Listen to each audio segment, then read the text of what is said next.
Ano ba? Ulam yan ni Eric. Huwag mong kainin. At pumalahaw na nga ng iyak itong si Aling Esther na para bang isang bata. Anak, Erwin, Eddie, Edson, Bunso, halika na. Elias, tara na. Kumain na kayo. Sabay-sabay na tayo. Tapos maya-maya, magbabasketball pa tayo. Yan naman ang sabi ni Mang Cesar. Habang sinasabi ng mag-asawa ito, napapailing na nga lamang ang nag-aalaga sa kanila. Ito ay ang babaeng si Perla, ang kanilang pamangkin. Paano ba namang hindi? Kung magsalita ang mag-asawang ito, akala mo ba talaga ay mayroong kausap? Wala naman.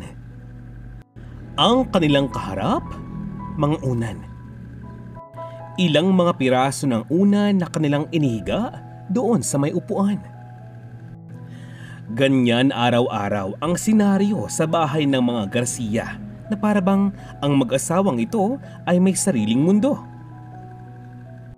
Maging mga kapitbahay nila, nagwo-worry na dahil parang sa paglipas ng panahon, palala ng palala ang kanilang kondisyon. Palibhasa, may kaya naman sa buhay ang mga ito. Halos buwan-buwan, may dumarating na pera galing sa kanilang mga anak na nasa Amerika nga ngayon. Kaya lang, aanihin mo ang napakaraming pera kung mismong mga anak mo ni hindi ka man lamang mabisita. Mayroong 5 anak ang mag-asawang ito. 2 sa mga iyon, mga bakla. May asawang lalaki rin, si Eric at si Erwin, na parehong kasal ngayon sa kanilang mga partner doon sa Amerika. Palibhasa maganda na nga ang buhay sa Amerika, wala na nga silang balak na umuwi pa. Samantalang ang kanilang 3 pang mga kapatid, hindi ganun kaganda ang mga ugali. Napaka-selfish, napakadamot at may kanya-kanyang hinanakit sa kanilang mga magulang. Kaya naman, nang magkaroon ng mga partner at asawa doon sa abroad, hindi na nga umuwing muli. Abay hindi nga nauubusan ng rason. Isang araw, tumawag ang tiyahin ni Eric sa kanya. Ang sabi nga nito, Eric, hindi naman pera nga lamang ang kailangan ng mga magulang mo, ng iyong ina, ng iyong ama. Kailangan nila ay ang atensyon ninyo, ang aruga ninyo, ang pag-aalaga ninyo.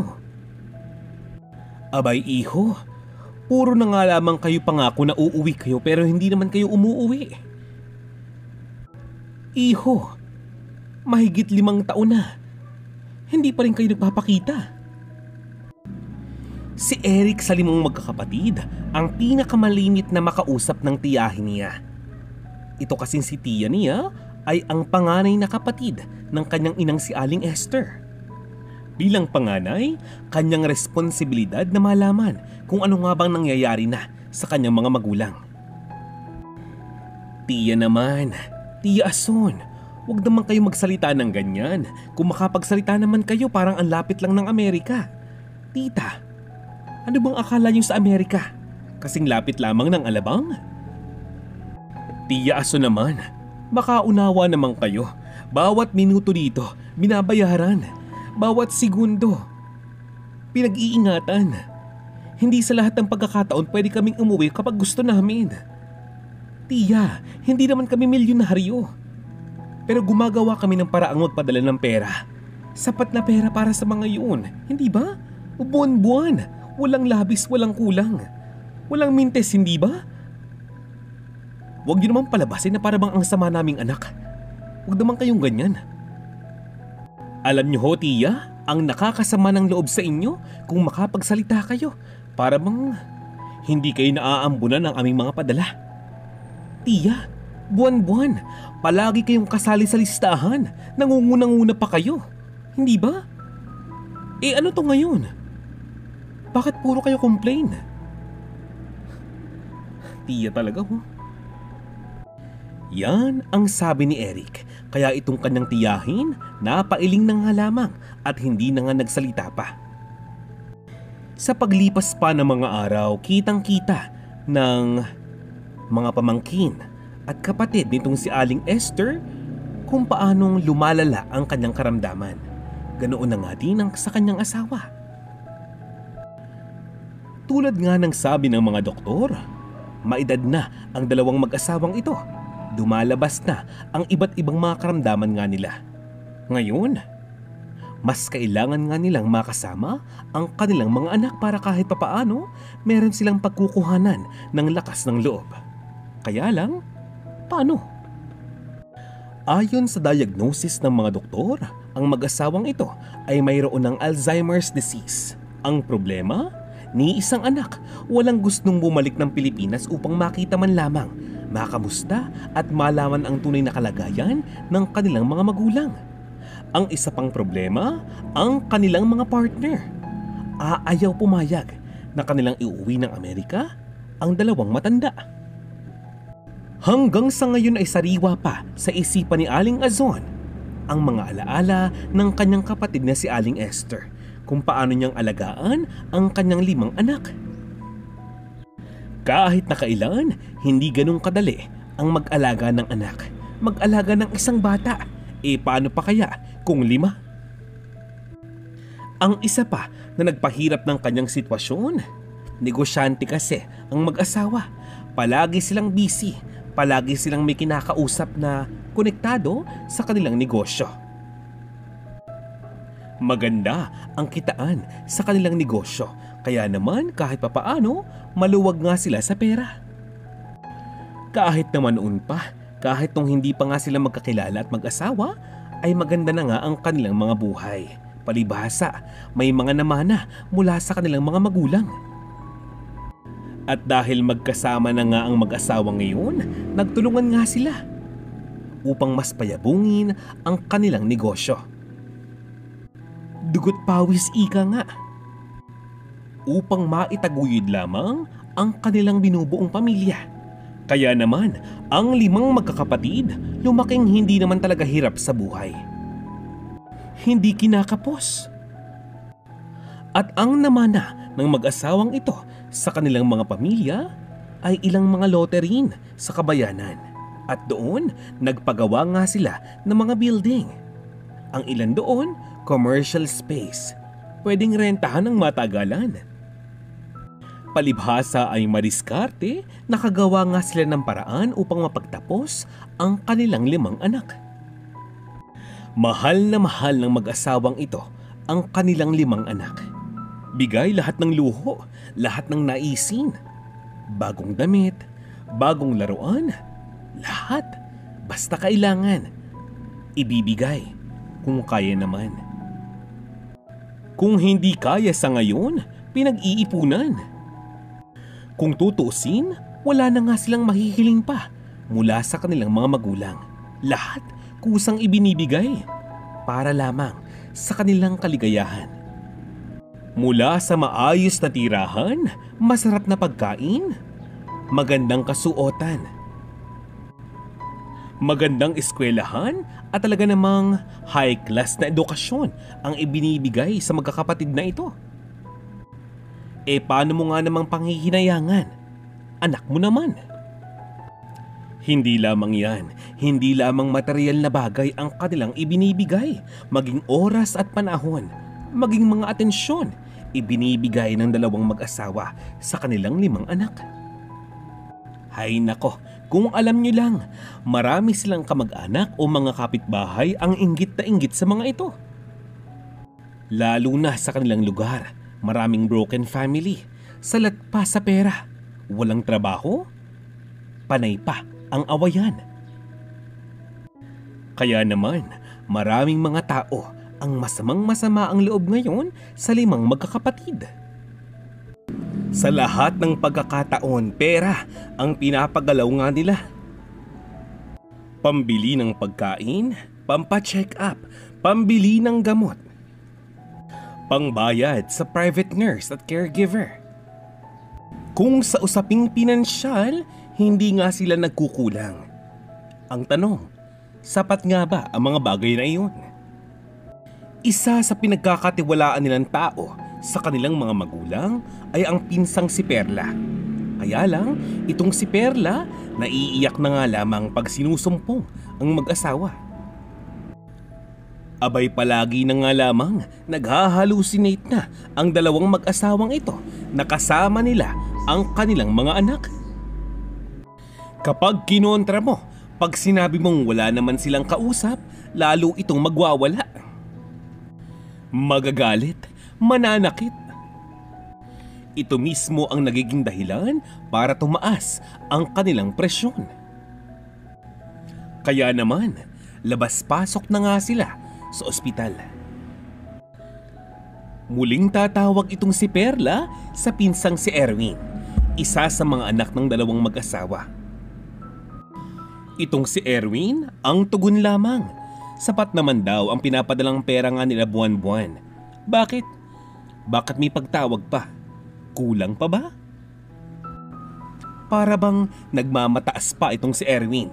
Ang sabi ni Perla, wala naman daw sanang problema. Kaya lang, nais talagang makita at makausap ng mag-asawang ito silang magkakapatid. Mamasamain ito ni Erwin at sa kanya sasabihin, "Hoy, nakakapagpaaral ka nga ng mga anak mo, hindi ba? Nang dahil yun sa amin. Nakakapagpakain ka ng mga anak mo kahit na kung tutuusin, wala ka namang ginagawa sa bahay namin, di ba? Magpasalamat ka sa amin. Kung di dahil sa amin, wala na kayo. Ngayon, alagaan mo sila. Yun ang dapat mong gawin, hindi ba? Kaya ka nga nandyan, hindi ba? Huwag mo na akong tawagan. Busy ako." Kala ko pa naman kung ano. Yan ang sabi ni Erwin. Aba naman pinsan, kung makapagsalita ka naman, dahan-dahan ka. Baka nakakalimutan mo.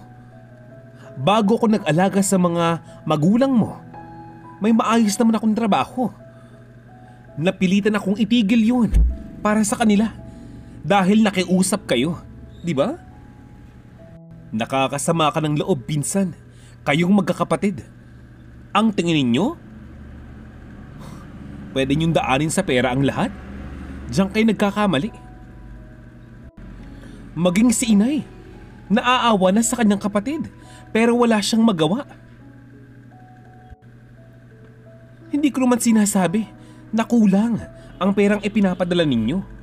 Ang sa akin lang, pakitaan nyo naman ng maganda ang mga magulang ninyo.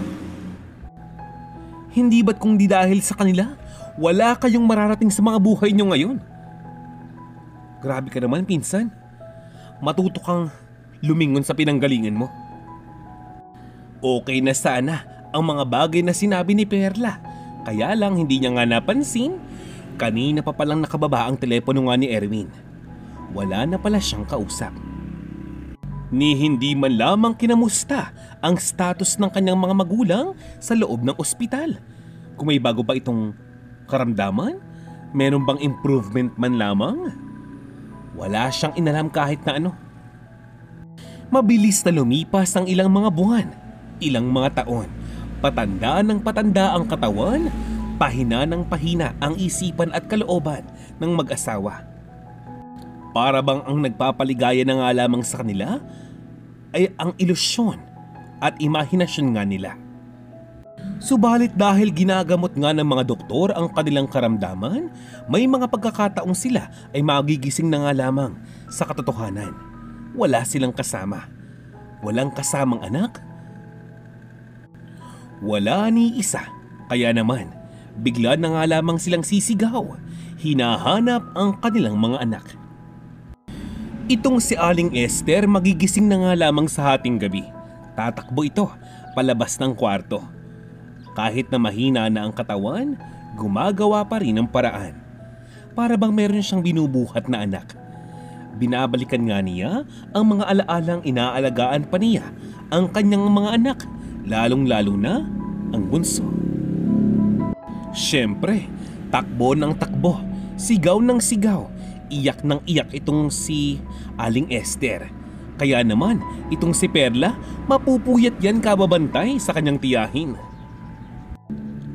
Sisikat na ang araw tuwing umaga, saka pa lamang ito makakapagpahinga. Tutulog itong si Perla ng ilang mga minuto.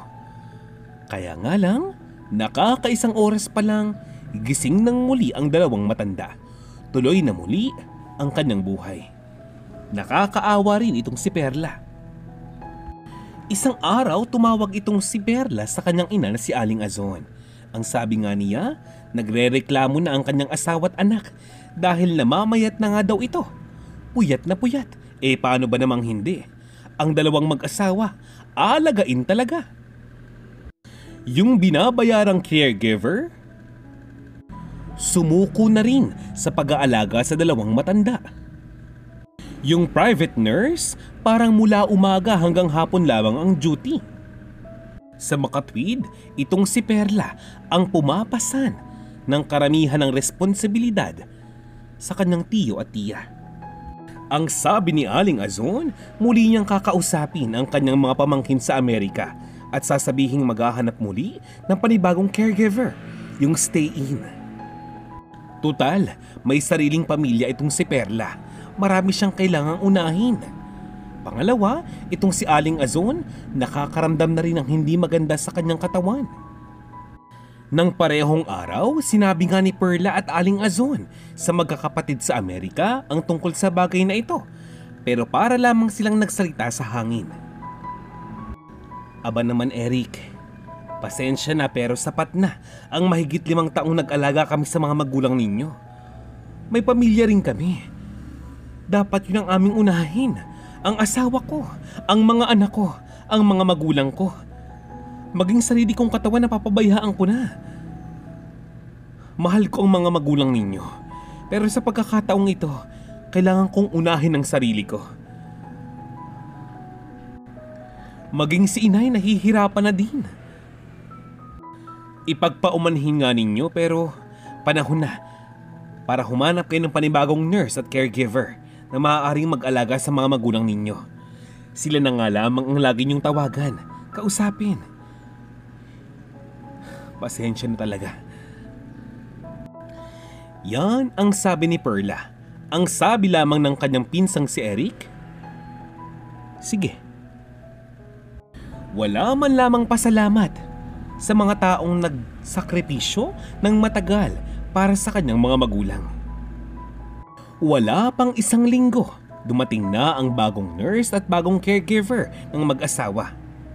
Ibinilin ni Azon at Perla sa dalawang ito ang dalawang matanda. Ang buong akala ni Azon wala nang problema. Makakahinga na nga sila ng maluwag. Kaya lang, wala pang 3 araw, nagrereklamo na yung caregiver. Nananakit daw ang kanyang mga alaga. Aayaw nga daw ng mag-asawang ito sa nurse at sa bagong caregiver. Kaya nagwawala sila. Muli, tatawagan nila ang mga anak ng mag-asawa. Pero galit pa ang mga ito. Aayaw pa istorbo.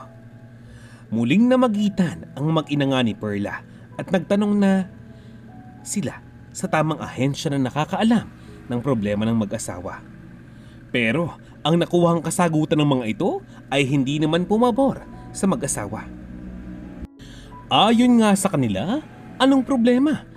Kung hindi makauwi ng Pilipinas ang 5 magkakapatid as long as nagpo-provide daw ang mga ito ng sapat na pinansyal, nakakapagbayad ng bills, doktor, nurse at caregiver, walang pananagutan ang 5 mga anak na iyon kung anumang mangyari sa kanilang mga magulang. Sabi nga nila, ang pag-uwi o ang hindi pag-uwi ng 5 magkakapatid na ito sa Pilipinas upang makita ang kanilang mga magulang ay personal na usapan ng pamilya. Maswerte pa nga daw ang 2 mag-asawa dahil bagamat hindi nakakauwi ang kanilang mga anak, at least nagpo-provide pa rin sa kanila sa usapang pinansyal sa matagal na panahon. Yung iba nga daw, basta na nga lamang kinalimutan. Wala kahit piso. Nakakalungkot mang isipin pero mismong si Aling Azon na ang sumuko sa kondisyon ng kanyang kapatid at ng asawa nga nito. Sa paglipas pa nga ng mga araw, parang merong napupuna itong si Aling Azon. Paliit ng paliit ang ipinapadalang pera ng magkakapatid na ito na halos hindi na nga umaabot sa pasahod sa private nurse. Kaya naman, napilitan ang magkakapatid ni Aling Azon na magbenta ng ilang ari-arian ng mag-asawa. Kapag nasa tamang wisyo ang mga ito, kaharap ang ilang mga abogado, nagagawan nga nila ng paraan na maibenta sa mga kamag-anak din naman ang ilang mga property na hindi na nga kailangan. Ito ay posibilidad dahil ipinapaalam din naman ni Aling Ason at ng kanyang mga kapatid dito sa 5 magkakapatid sa Amerika ang tungkol sa bagay na ito. Sila naman ay pumapayag. Ang problema, dahil nga alam nila na may ibinentang property para sa kanilang mga magulang, paliit lalo ng paliit ang kanilang ipinapadalang pera dito sa Pilipinas. Lalo pa nga ngayon, labas-pasok na naman sa ospital ang mag-asawang ito. Unti-unting lumalabas ang ilang mga karamdaman. Kapag nako-confine, matagalan, ilang daang libo ang halagang binabayaran. Tila ba ang mag-asawang ito mas nais kapitan ang ilusyon na kasama nga nila ang kanilang mga anak dahil ito nga lamang ang pumapawi ng kanilang kalungkutan. Ito lamang ang pumapawi ng kanilang takot sa kamatayan.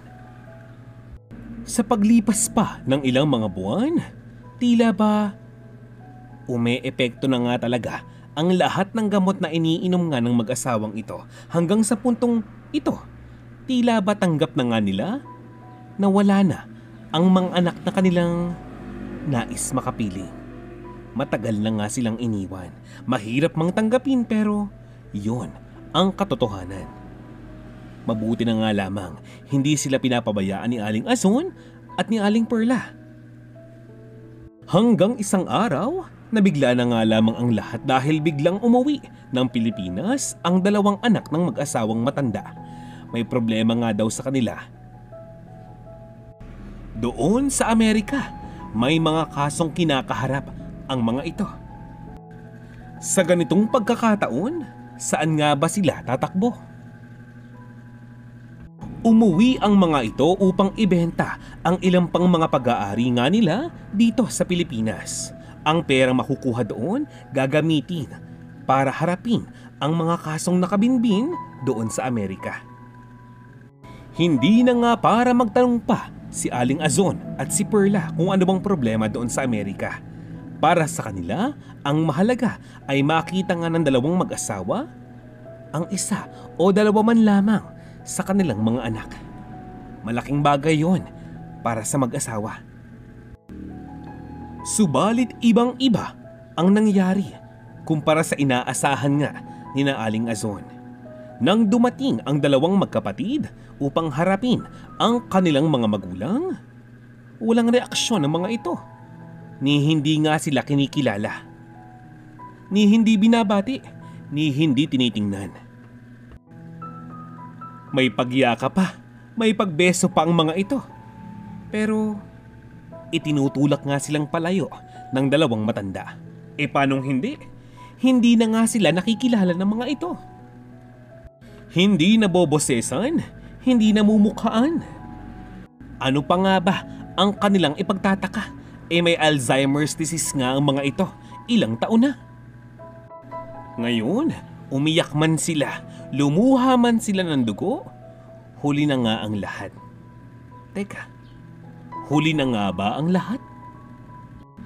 Hanggang makalipas ang ilang araw, nabalitaan nga nitong si Perla, nagwawala daw si Aling Esther at hinayaang makalabas ng bahay ng 2 magkapatid. Palibhasa, masyadong mga pabaya ang mga ito. Labis ang pag-alala ni Perla at Aling Azon. Saan na nga ba nakarating itong si Aling Esther?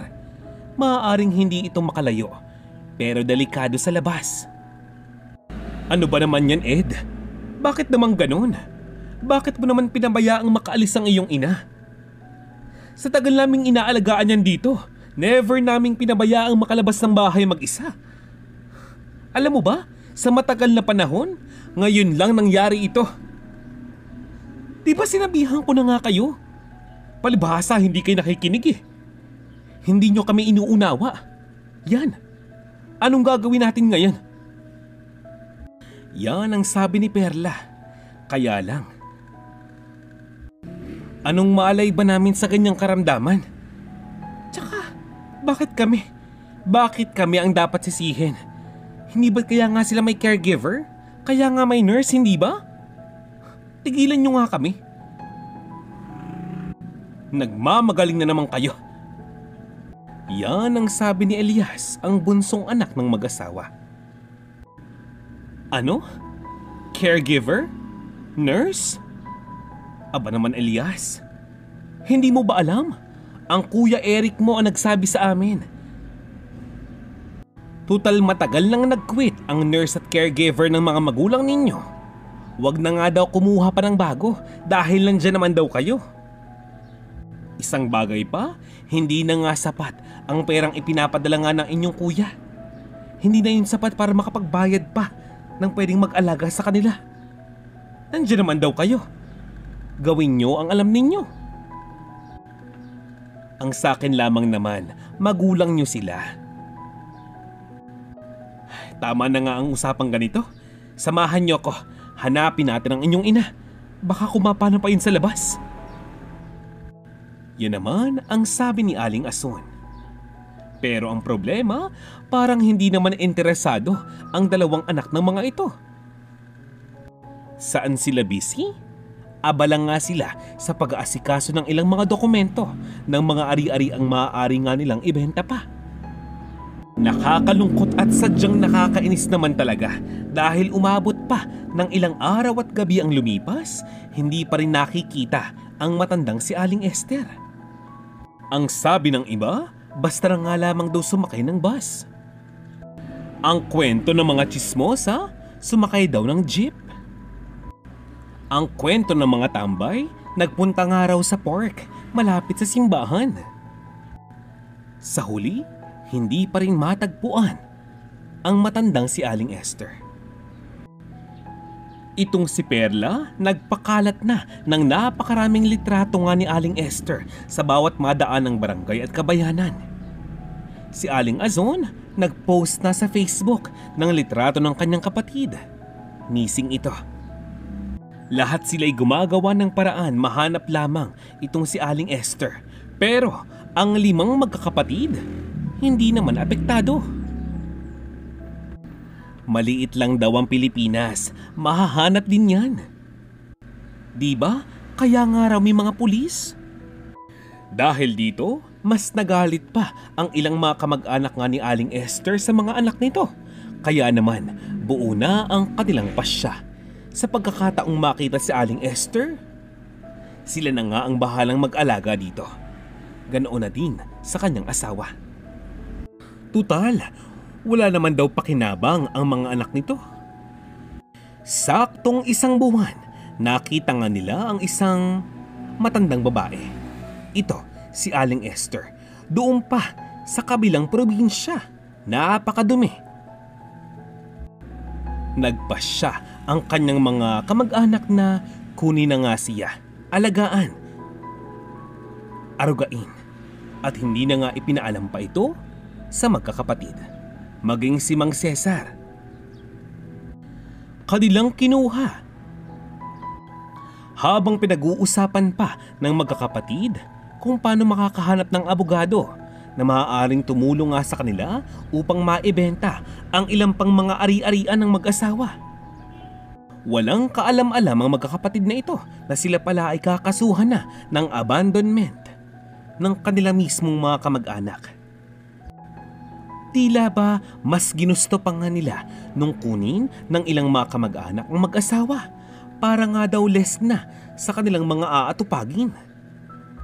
Ibang-iba ang pakiramdam ng mag-asawang ito sa piling ng ilang mga kamag-anak.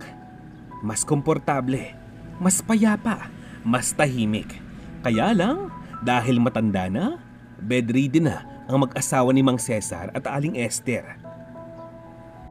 May mga pagkakataon na sila'y makikita mo, aba, akala mo hindi sila nagkaanak kahit isa. Walang tumatawag, walang bumibisita. Partida, nasa Pilipinas na ang dalawa. Nakakalungkot. Dahil matapos kupkupin ng mga kamag-anak na ito ang dalawang mag-asawa, mahigit lamang 2 buwan ang kanilang itinagal. Matapos noon, Pumanaw na nga silang dalawa. Halos magkasunod lang nang hindi man lamang nakikita o nasusulyapan ng kanilang mga anak. Sa huli, galit na nga lamang ang nararamdaman ng kanilang buong angkan sa 5 magkakapatid na ito. Ang buong akala nga ni Perla at Aling Azon, mababaon na lamang sa limot ang lahat ng kalungkutang dinanas ng mag-asawang ito. Pero sino mag-aakala na ang karma ay kakatok mismo sa pintuan ng magkakapatid na ito? Si Eric, ang panganay sa magkakapatid, tinamaan ng malubhang karamdaman sa kanyang buto. Si Erwin, naging solo na nga sa buhay. Iniwan na nga siya ng kanyang partner na isang US Navy. Sa kadahilan ng mas nakahanap ito ng taong mas mamahalin siya at aalagaan. Ang ikatlong anak, dumaan din sa hirap ng buhay. Paano ba naman, ninakawan ito ng kanyang asawa. Siniraan pa ito ng kanyang kabit sa social media. Nakakahiya, di ba? Yung ika-4 at ika-5 anak, nasa Pilipinas pa rin, hinaharap ang ilang mga kasong dapat nga nilang pagbayaran. Ngayon, nagmamakaawa nga ang magkakapatid na ito na baka naman maaari nga nilang makuha ang ilang mga pag-aaring nabili na nga ng ilang malayong kamag-anak. Kailangan daw nila ng pera. Muling lumabas ang galit ni Aling Azon at Perla sa mga ito. Noon, umaapaw ang pera nyo. Ang mga pag-aari ninyo, napakataas ang tingin ninyo sa inyong mga sarili. Halos lahat ng swerte na punta sa inyo. Pero alam nyo kung saan kayo nagkamali. Binabayaan ninyo ang mga magulang ninyo. Sana ngayon, may bahay kayong maaaring takbuhan sa panahon ng pangangailangan. Di sana kahit papaano, meron kayong perang maaaring magamit, pambili man lamang ng mga gamot ninyo. O pantayo man lamang ng kaunting negosyo, hindi ba? Hanggang sa ngayon hindi ko lubos maisip. Ano bang nangyari sa inyong magkapatid? Ha? Anong nangyari sa inyong 5? Bakit nyo basta kinalimutan, iniwan at pinabayaan ng inyong ama't ina? Ngayon, halos lahat kami dito, isinusumpa kayo. Masamang-masama ang loob namin sa inyo. Maging side ng inyong ama, ganoon din.